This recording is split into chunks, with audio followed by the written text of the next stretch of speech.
نحمده ونصلي على رسوله الكريم اما بعد فاعوذ بالله من الشيطان الرجيم بسم الله الرحمن الرحيم رب اشرح لي صدري ويسر لي امري واحلل عقدة من لساني يفقهوا قولي. بدلہ لینا. قرآن میں ارشاد ہوا ہے وَإِنْ عَاقَبْتُمْ فَعَاقِبُوا بِمِثْلِ مَا عُوقِبْتُمْ بِهِ. اگر تم بدلہ لو تو اسی کی مثل بدلہ لو جو تمہارے ساتھ کیا گیا ہے. جیسا کوئی کرے ویسا تم کر سکتے ہو. سورۃ النحل. یہاں الفاظ بظاہر عام ہیں مگر اس کا یہ مطلب لینا سراسر غلط ہوگا کہ کوئی شخص آپ کو گالی دے تو آپ بھی اس کے جواب میں اس کو اسی طرح گالی دینے لگے. یہاں اگرچہ کوئی شرط مذکور نہیں مگر وہ یہاں مفہوم یعنی انڈرسٹوڈ ہے. وہ شرط یہ کہ تم جو بدلہ لو وہ اسلامی اخلاق کے دائرے میں ہو نہ کہ اس سے باہر. کیا شرط ہے؟ اسلامی اخلاق کے دائرے میں بدلہ لو. معروف اخلاقی حدود کے اندر رہتے ہوئے ہی ہم اپنے کسی مخالف کا جواب دے سکتے ہیں نہ کہ معروف اسلامی اور اخلاقی حدود کے باہر. کوئی بھی کام کرنا ہو تو اس کے لیے ود ان لمٹس کرنا چاہیے، باؤنڈریز کے اندر کرنا چاہیے. مثلا کسی نے ہمارے خلاف نعرہ لگایا تو ہم اس کو پتھر نہیں مار سکتے. کسی سے ہم کو اصولی اختلاف ہے اصول کی بنیاد پر تو ہم الزام تراشی کے انداز میں اس کا جواب نہیں دے سکتے.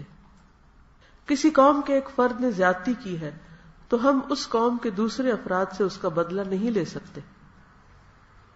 کسی قوم کے ایک فرد نے زیادتی کی ہے تو ہم دوسروں سے نہیں بدلہ لیں گے. یہ مطلب ہے کسی نے الفاظ کے ذریعے ہماری دل آزاری کی ہے تو ہم گولی اور بم سے اس کو سزا نہیں دے سکتے.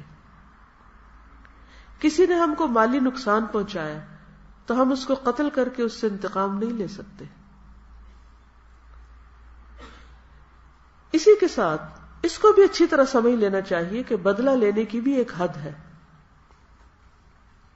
مومن اسلامی اخلاق کے باہر جا کر کسی سے بدلہ نہیں لے سکتا.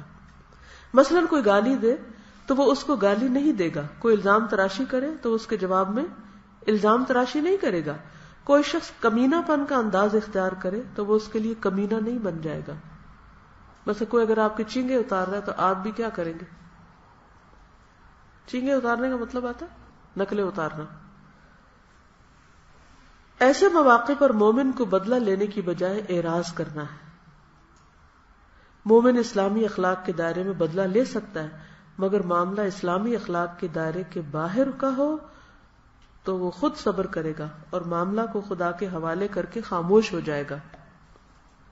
برابر کا بدلہ لینا اسلام میں جائز ہے مگر بدلہ لینا اتنا نازک کام ہے کہ جو شخص خدا سے ڈرتا ہو وہ اس کو زیادہ محفوظ طریقہ سمجھے گا کہ بدلہ لینے کی بجائے اس کو معاف کر دے.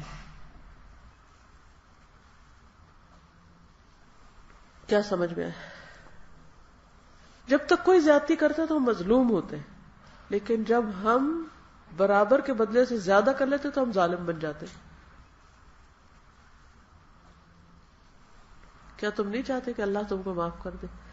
تو تمہیں بھی کیا کرنا چاہیے؟ دوسروں کو معاف کر دینا چاہیے. آج اتنا ہی کافی. سبحانک اللہم و بحمدک نشہد ان لا الہ الا انت نستغفرک و نتوب الیک. السلام علیکم و رحمۃ اللہ وبرکاتہ.